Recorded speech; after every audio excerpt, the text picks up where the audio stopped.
Pulang sebelum dipulangkan. Bismillahirrohmanirrohim. Assalamualaikum warahmatullahi wabarakatuh. Alhamdulillah, hamdan kasiron thayyiban mubarakan fi.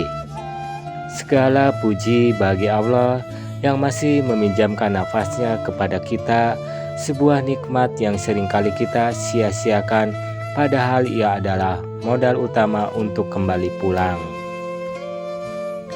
Sholawat dan salam semoga senantiasa tercurah kepada baginda Nabi Muhammad SAW, uswatun hasanah kita dalam menempuh jalan kebenaran. Dengan segala kerendahan hati, izinkan kami menyampaikan sebuah narasi jalan perenungan sebagai bahan introspeksi diri dan muhasabah diri sebelum benar-benar kita dipulangkan ke haribaan Sang Holik.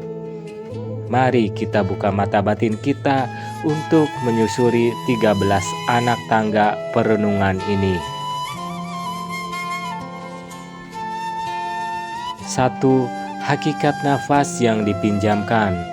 Setiap tarikan nafas kita bukanlah hak milik kita, melainkan pinjaman yang bisa ditarik kapan saja tanpa pemberitahuan. Kita hidup di antara dua nafas, nafas yang baru saja keluar dan nafas yang belum tentu masuk kembali. 2. Dunia sebatas jembatan. Janganlah membangun istana di atas jembatan, karena jembatan adalah tempat untuk menyeberang, bukan untuk menetap. Dunia ini hanyalah persinggahan singkat sebelum perjalanan panjang yang sesungguhnya dimulai. 3. Kesempatan yang tak terulang. Kita hanya memiliki satu tiket kehidupan. Tidak ada pengulangan, tidak ada waktu tambahan, dan tidak ada tombol reset. Apa yang luput hari ini akan menjadi penyesalan yang abadi di akhirat kelak. 4. Maut yang tak mengenal antrian. Kematian tidak menunggu kita tua, tidak menunggu kita sakit, dan tidak menunggu kita siap. Ia datang secara tiba-tiba, menembus pintu yang terkunci rapat, menjemput ruh tanpa peduli sedang apa kita saat itu. 5. Keluarga dan sahabat hanyalah pengantar. Mereka akan menangisi kepergian kita, mengantarkan jasad kita hingga ke liang lahat. Namun kemudian mereka akan pulang kembali ke rumah masing-masing, meninggalkan kita sendiri di kegelapan kubur. 6. Harta yang menjadi beban hisab. Segala yang kita kumpulkan dengan susah payah di dunia akan ditinggalkan untuk ahli waris, sementara kita sendiri yang harus mempertanggungjawabkan setiap rupiahnya di hadapan Allah Subhanahu wa Ta'ala. 7. Amal sebagai satu-satunya teman. Di dalam kubur yang sempit, tidak ada lampu, tidak ada pasangan, tidak ada jabatan. Hanya amal soleh yang akan menjelma menjadi cahaya dan teman bicara yang menenangkan hingga hari kebangkitan. 8. Penyesalan yang terlambat. Bayangkan rintihan penghuni kubur yang memohon sedetik saja untuk kembali ke dunia hanya untuk bersujud sekali atau bersedekah meski hanya sebutir kurma, namun pintu itu telah tertutup selamanya. 9. Tubuh yang akan menjadi saksi. Lidah mungkin bisa berdusta di dunia, namun kelak tangan, kaki, dan seluruh anggota tubuh kita yang akan berbicara, menceritakan setiap kemaksiatan yang pernah kita lakukan secara sembunyi-sembunyi. 10. Timbangan yang maha adil. Tidak ada satupun kebaikan sekecil biji sawi yang terlewatkan, dan tidak ada satupun keburukan yang tersembunyi. Semua akan diletakkan di atas mizan keadilan Allah yang tidak pernah berbuat dolim. 11. Pentingnya taubat nasuha.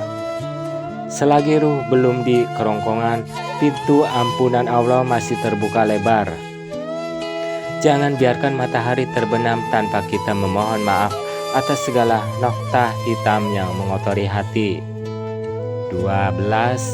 Kerinduan akan husnul khotimah. Akhir dari sebuah perjalanan ditentukan oleh bagaimana kita mengakhirinya. Mintalah kepada Allah agar lidah ini dimudahkan mengucap kalimat tauhid saat sakaratul maut menjemput. 13. Allah satu-satunya tempat kembali. Sejauh manapun kita berlari mengejar dunia, pada akhirnya kita akan kembali kepadanya. Jadikanlah Allah sebagai tujuan utama agar kepulangan kita menjadi kepulangan yang indah dan penuh kerinduan. Marilah kita menundukkan kepala sejenak, membiarkan hati kita hancur dalam penyesalan di hadapannya. Ya Allah, ya Robbana yang Maha Pengampun, kami datang kepadamu dengan wajah yang tertunduk malu karena tumpukan dosa kami. Ya Allah, jangan Engkau ambil nyawa kami saat kami sedang terlena dalam maksiat. Berikanlah kami kekuatan untuk memperbaiki diri di sisa usia yang singkat ini.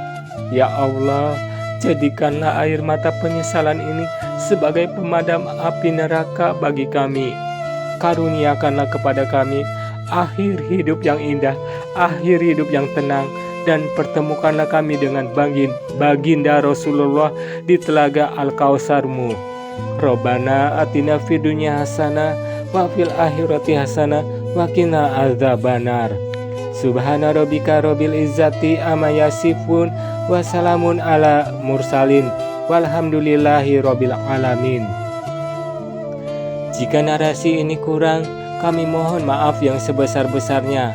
Terlepas dari itu, kami hanyalah manusia biasa. Jika ada kebenarannya, itu semata-mata datangnya dari Allah Subhanahu wa Ta'ala, dan jika terdapat kesalahan, itu datangnya dari pribadi kami sendiri. Wabillahi taufiq wal hidayah. Wassalamualaikum warahmatullahi wabarakatuh.